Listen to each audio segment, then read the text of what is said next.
Imagine a clear blue sky, a gentle breeze, and the distant hum of a small, almost toy-like airplane.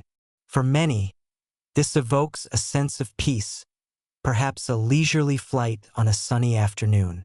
Yet, during the tumultuous years of World War II, the appearance of precisely such a seemingly defenseless civilian aircraft in the skies over Europe did not elicit smiles or amusement from German soldiers.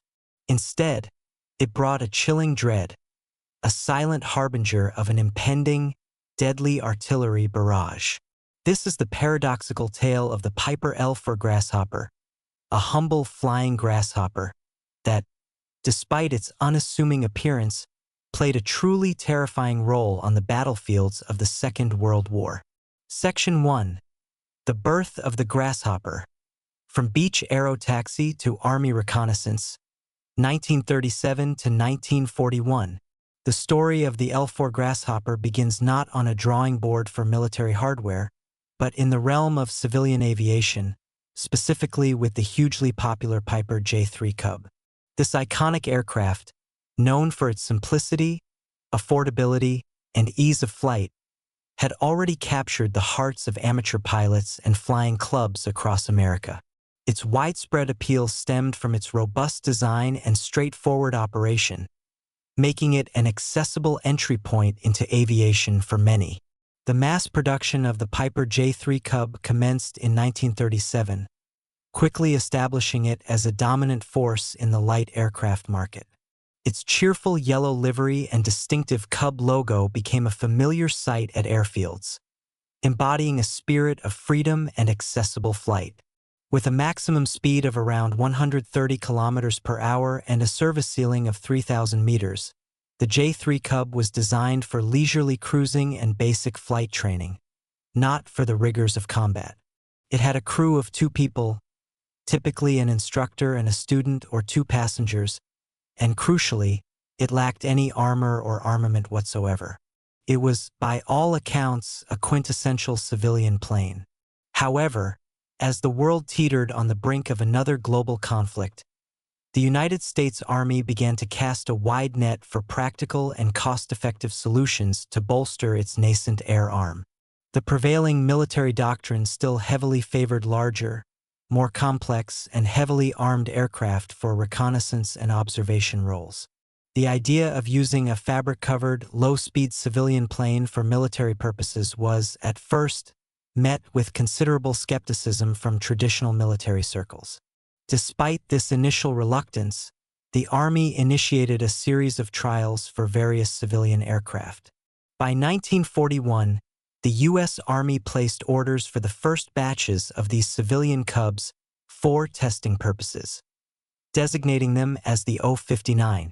Initially, the aircraft was viewed with a limited scope in mind, primarily as an air motorcycle, a simple, inexpensive platform for communication duties and pilot training.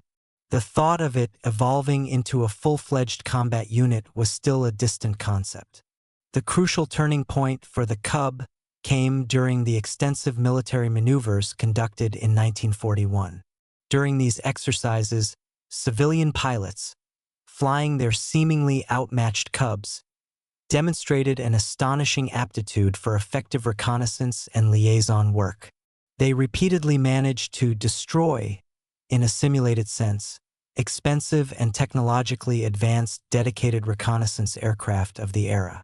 The Cubs, with their inherent maneuverability and ability to operate from short, unprepared strips, proved to be incredibly difficult to track and intercept.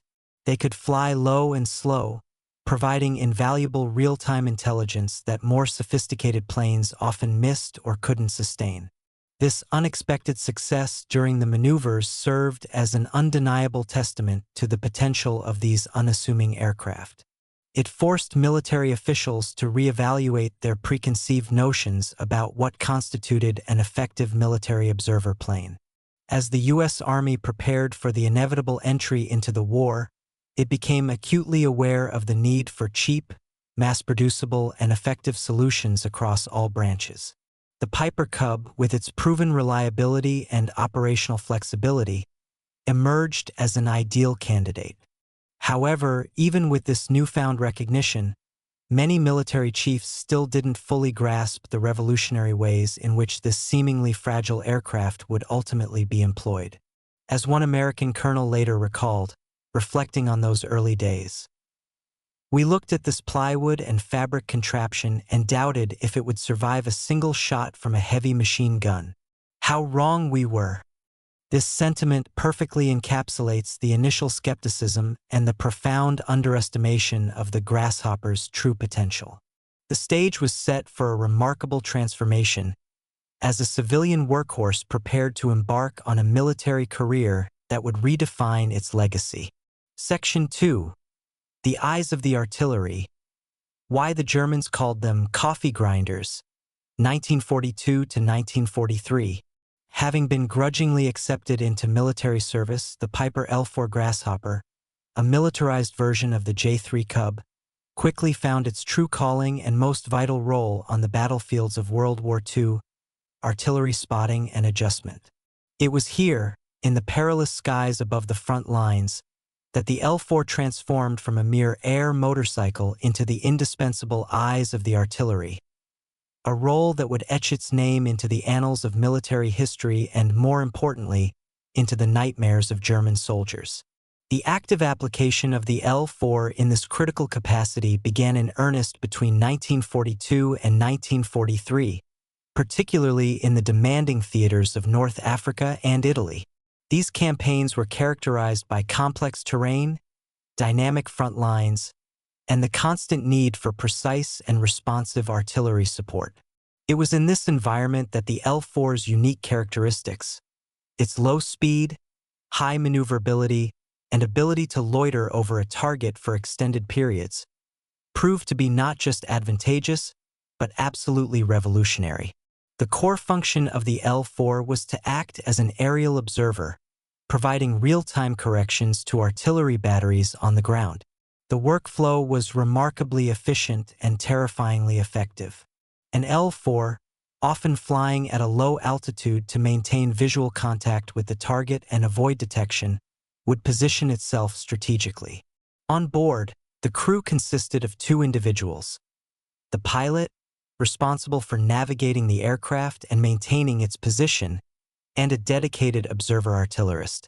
This observer, equipped with a radio, would constantly monitor the fall of artillery shells relative to the enemy position.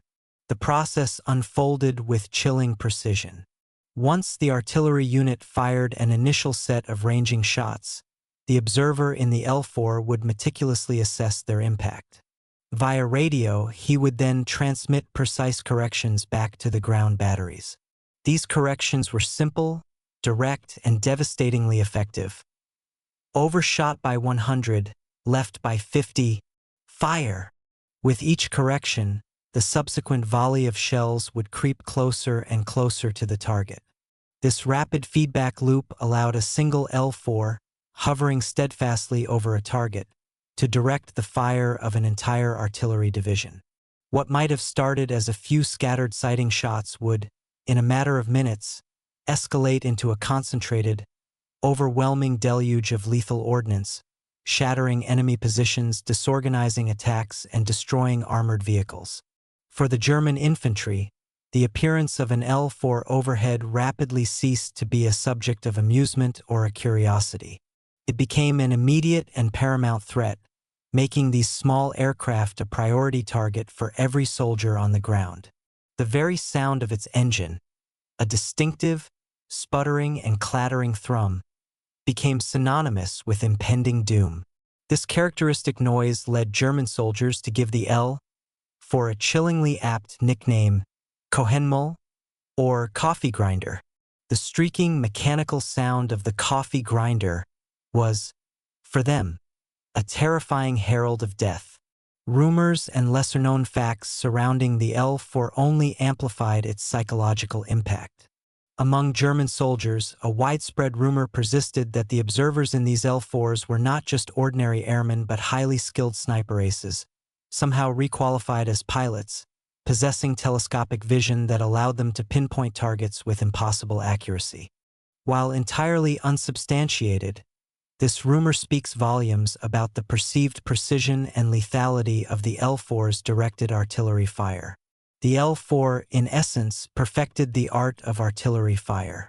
Its key advantages were its low cost, which allowed for mass deployment, its ability to remain airborne for extended periods, providing continuous observation, and its diminutive size and slow speed, which made it notoriously difficult to detect and even harder to hit with anti-aircraft fire. The true measure of its effectiveness was not counted in downed enemy aircraft, but in destroyed tanks, silenced machine gun nests, and disrupted enemy assaults. It was a force multiplier of immense strategic importance. The frustration among German anti-aircraft gunners was legendary, often turning into a form of dark humor. A popular soldier's anecdote recounted how German flak crews, having futilely expended their entire ammunition supply attempting to hit an elusive grasshopper, would supposedly shout after it in exasperation, "Come back tomorrow, we'll have new shells for you." This anecdote, while apocryphal, perfectly illustrates the exasperation and respect, albeit grudging, that the L-4 commanded from its adversaries. The coffee grinder had arrived, and its humble buzz was indeed the sound of terror. Section 3. Improvisation on the battlefield. From bazookas and grenades to airmail, 1944 to 1945. While its primary mission remained artillery spotting, the Piper L-4 Grasshopper's inherent adaptability and the sheer ingenuity of its pilots led to an astonishing array of improvised uses on the battlefield. As the war progressed into its final, intense years, particularly from 1944 to 1945, the L-4 transcended its role as a mere observer, becoming a veritable Swiss Army knife of the skies. Pilots, constrained by the aircraft's limitations yet spurred by the urgent demands of combat, transformed their seemingly defenseless planes into close support platforms, vital couriers, emergency transports, and even aerial delivery systems. The spirit of improvisation was evident from the pivotal moments of the war. In June 1944, immediately following the D-Day landings, the L-4 was among the very first American aircraft to land directly on the newly secured Omaha beachhead in Normandy. Its ability to operate from short, unprepared strips of land made it invaluable for rapidly establishing crucial communication links and forward observation posts, bringing much-needed coordination to the chaotic early days of the invasion. Perhaps one of the most audacious examples of battlefield improvisation occurred in September 1944, during an episode near Arras, France. Faced with German tanks and armored vehicles, and lacking dedicated air support, intrepid L-4 pilots took matters into their own hands. They began dive-bombing enemy armor, not with conventional bombs, but by hand-dropping grenades and other small ordnance from their open cockpits. While hardly a precision strike, these desperate attacks were a testament to the pilot's courage and the L-4's surprising utility in direct engagement, however unconventional. Beyond these impromptu combat roles, the L-4 proved its versatility in numerous logistical and humanitarian capacities. It was routinely used for the vital task of evacuating wounded soldiers from difficult-to-reach forward positions. Ingeniously, stretchers were often secured to the outside of the fuselage, transforming the small observation plane into an airborne ambulance. Furthermore, the L-4 became an unofficial, but highly effective, airmail service, dropping critical supplies, messages, and even personal mail to isolated frontline units, boosting morale and maintaining vital connections in the chaos of war. Among the numerous stories of L-4 improvisation, one stands out as truly legendary, that of Lieutenant Charles "Bazooka" Charlie Carpenter and his specially modified L-4, affectionately named Rosie the Rocketer. Lieutenant Carpenter famously armed his Grasshopper with 6 M1A1 bazookas, mounted 3 on each wing strut. With this formidable, albeit unorthodox, armament, he personally hunted German tanks and armored vehicles, engaging them directly from his slow-moving aircraft.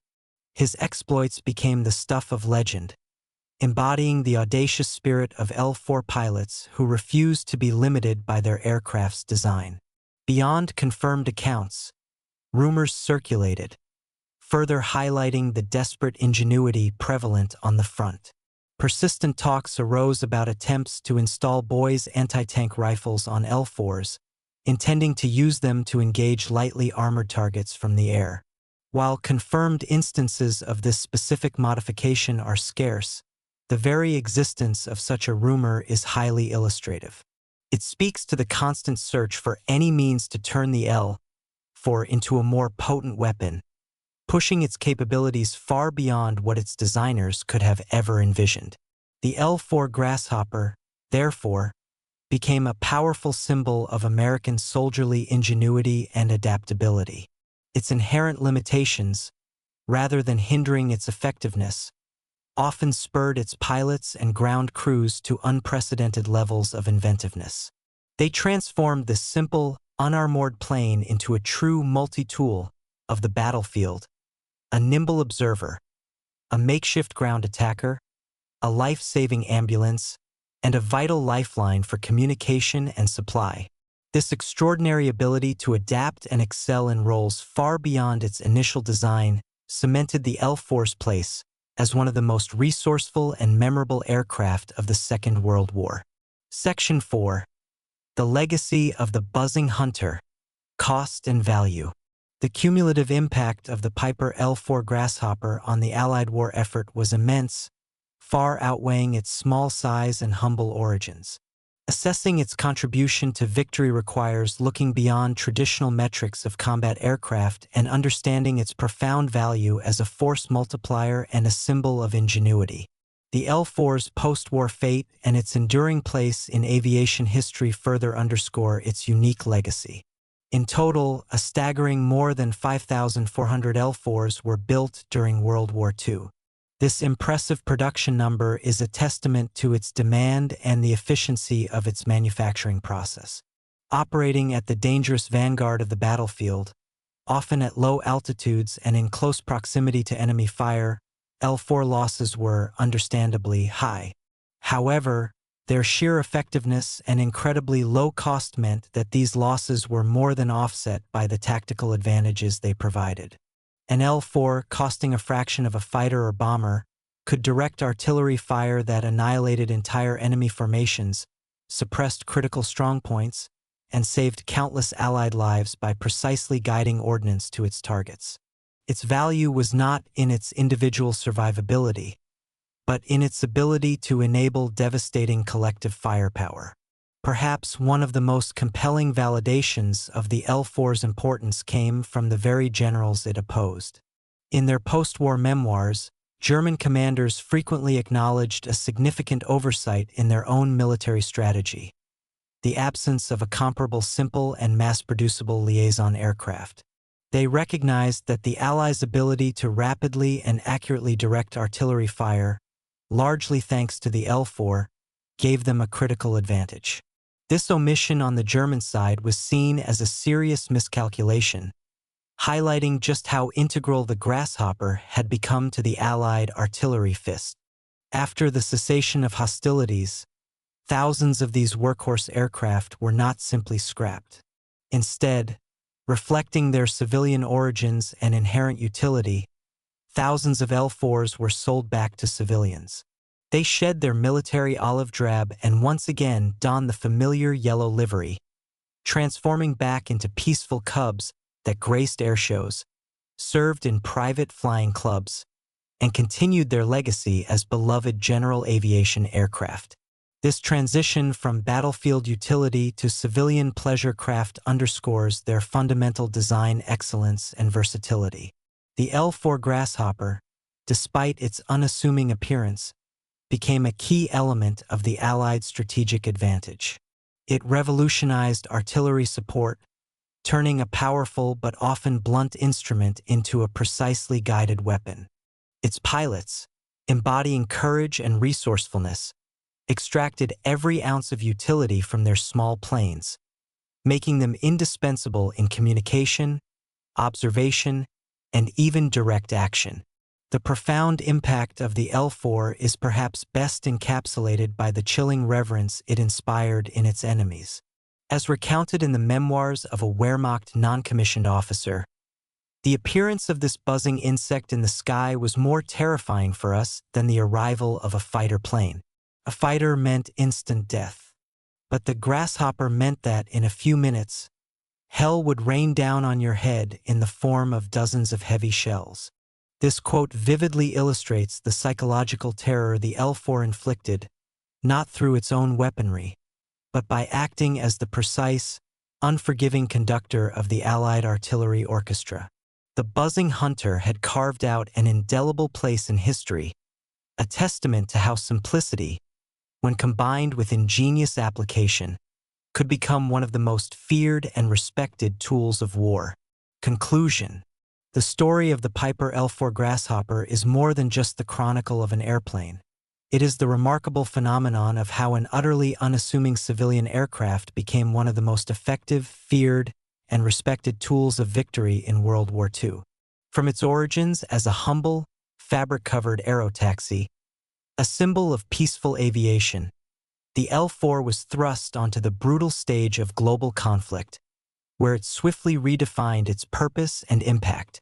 Initially met with skepticism, its true potential was unlocked through the courage and ingenuity of its pilots and the pressing demands of the battlefield. It evolved from a mere air motorcycle into the indispensable eyes of the artillery, a role that earned it the dreaded moniker Kohenmul, or coffee grinder, among German soldiers. The characteristic buzz of its engine, far from being a benign sound, became an immediate and terrifying precursor to devastating artillery barrages, turning enemy positions into infernos. Beyond its primary role, the L-4 exemplified improvisation and adaptability. Its pilots transformed it into a versatile instrument, capable of everything from delivering bazooka attacks against enemy tanks to evacuating the wounded and serving as a vital airmail service to isolated front lines. These ad hoc uses showcased an extraordinary spirit of resourcefulness, proving that limitations could be overcome with sufficient daring and creativity. The Grasshopper's legacy is further cemented by the sheer numbers produced and, crucially, by the grudging respect it earned from its adversaries. German generals, in hindsight, lamented their own strategic oversight in not developing a comparable liaison aircraft, recognizing the L-4 as a key factor in the Allied ability to deliver precise, overwhelming firepower. Ultimately, the Piper L-4 Grasshopper stands as an enduring testament to the power of simplicity, ingenuity, and tactical innovation. It is the story of how a flying grasshopper, once a beacon of peace, was transformed by the crucible of war into a buzzing hunter, striking terror into the mighty German war machine and forever securing its place in history as one of the most unlikely, yet undeniably crucial, instruments of Allied victory.